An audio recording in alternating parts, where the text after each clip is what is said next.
Wala nang maraming paligoy-ligoy pa, diretso sa punto na. Maiksi lang ang komentaryo, pero diretso sa punto. Maraming kuro-kuro, may tiwali, may totoo. Dito, sa puntong diretso tayo. Punto, diretso. Nawawmali ba si Secretary of Interior and Local Government John Vic Rimulya?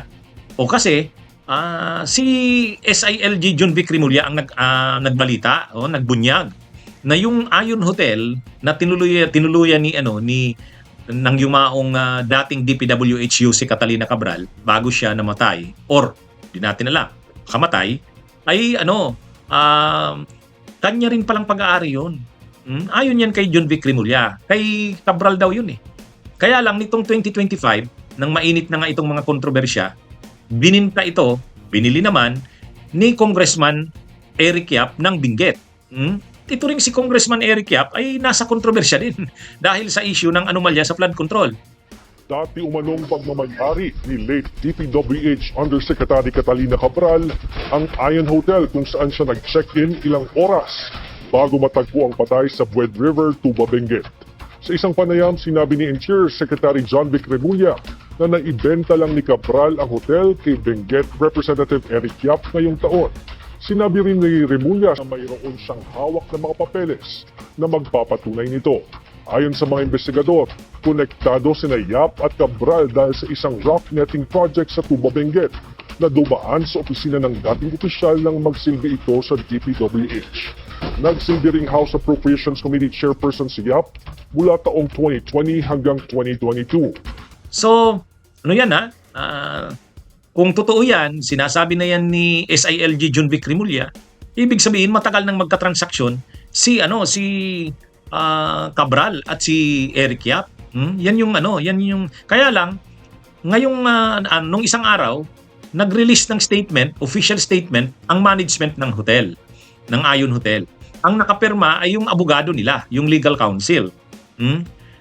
Doon sa statement ng hotel management sa pamamagitan ng legal counsel nito, sinabi nila na wala namang kaugnayan si ang yumaong dating DPWH si Cabral.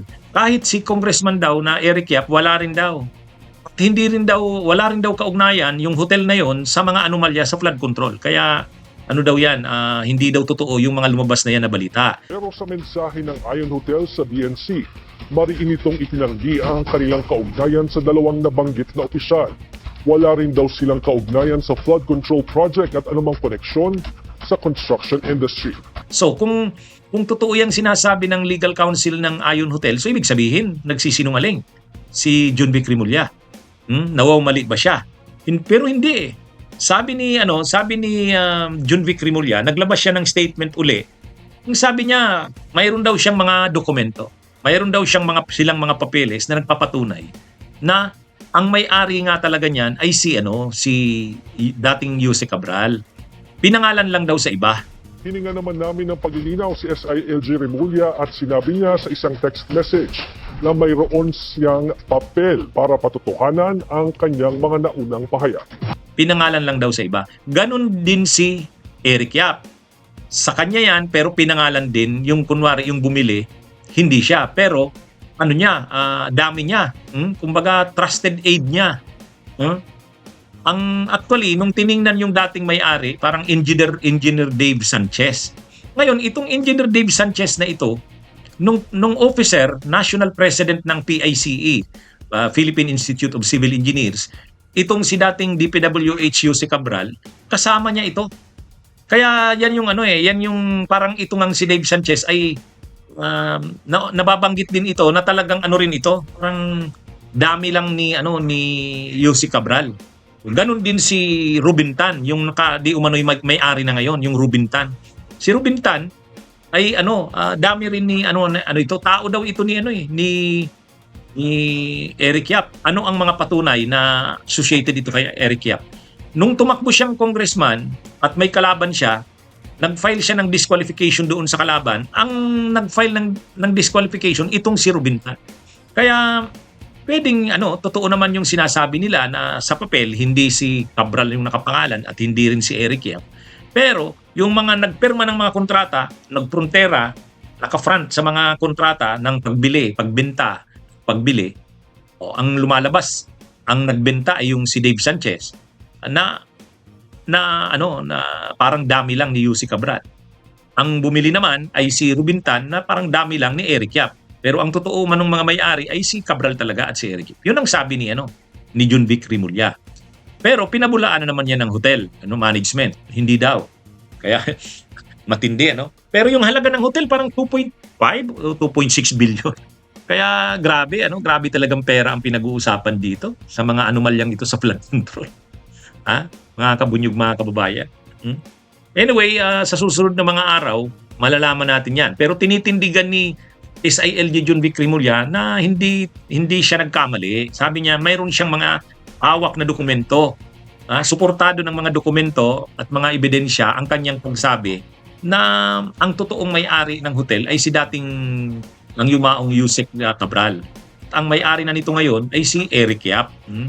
Mayroon daw siyang mga mga ebidensya.